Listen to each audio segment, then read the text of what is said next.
Preface.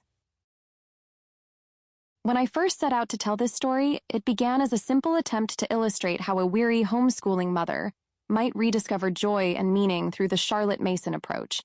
Yet, as the chapters unfolded, it became clear that this journey represents something deeper and more universal. It is the story of anyone who has ever questioned their educational methods, anyone who has felt overwhelmed by checklists and rote memorization, and anyone who has longed for a more authentic connection between knowledge and the human heart. Charlotte Mason's philosophy, crafted more than a century ago, still resonates powerfully today. She envisioned education as more than a transfer of facts. She saw it as the nurturing of persons, children endowed with dignity, curiosity, and the capacity for wonder. By treating education as a rich feast of ideas, rather than a forced diet of dry data, Mason's principles help release both teacher and student from the monotony of meaningless drills. This narrative and the resources that follow are not a prescription, but an invitation. The chapters depict one family's story, a mother who transitions from grim determination to graceful confidence, children who transform from disengaged pupils into eager learners, and a mentor who offers gentle counsel along the way. Their experiences are not meant to be copied verbatim, but to spark your own reflection and adaptation. The appendices provide practical tips, answer common questions, and offer guidance for inevitable obstacles.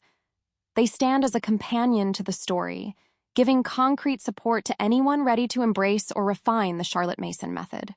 Whether you are brand new to these ideas or have dabbled in them before, I hope you find reassurance that growth often emerges through trial and patience, and that meaningful learning takes root when we feed minds and hearts, not just memories. May this story encourage you as a parent, teacher, or guide to step away from empty routines and trust in the rich potential of a living education.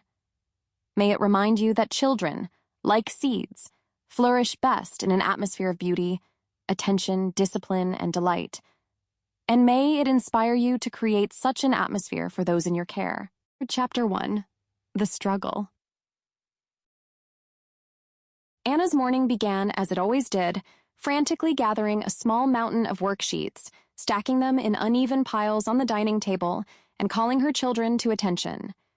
The kitchen clock ticked sharply, a reminder that time was passing, material wasn't being covered fast enough, and that the day was already slipping from her control. "Math first," she said, tapping a pencil against a rigid workbook her oldest son Thomas had come to resent. Sample complete. Ready to continue?